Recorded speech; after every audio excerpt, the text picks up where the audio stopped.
Buna qaramasdan bugün siz yığdınız. Sizge bek zor rahmet. Bugün zor bayram.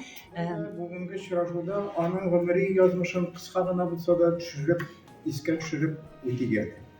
Büyük Tatar şairi Abdullah Tupay'ın Gaziz anası Memdude, Bibi Memdude. Onun okutuşular, sanatçı işler, ressamlar, alimler. Barımıza da Allah-u Teala'nın şiitsiz rahmetleri nasip olsaydı. И нас всех объединил этот проект. Проект совершенно замечательный. Благодаря этому проекту мы побывали у вас в вашей деревне, и это, оказывается, одно из самых красивых мест в мире. Это правда. Biz indi bunda bulutlar gelgen edik sizge çok bilinir çevreleri Bısına eksprompt kullanıyor. da bir kılıf gerek. Рисовал на цветной бумаге. А вот это кладбище, где вот красивое такое дерево растет.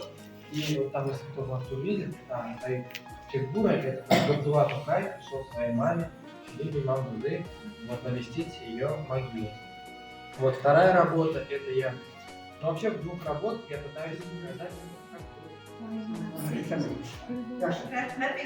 Провинция и столица – это вещи взаимотонкие и взаимосвязанные. Столица питается провинцией.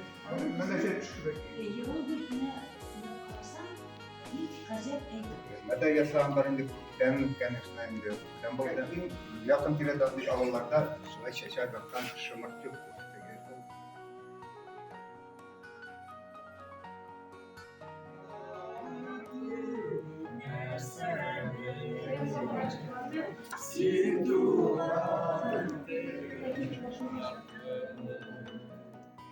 Dünyada ne gök ne sen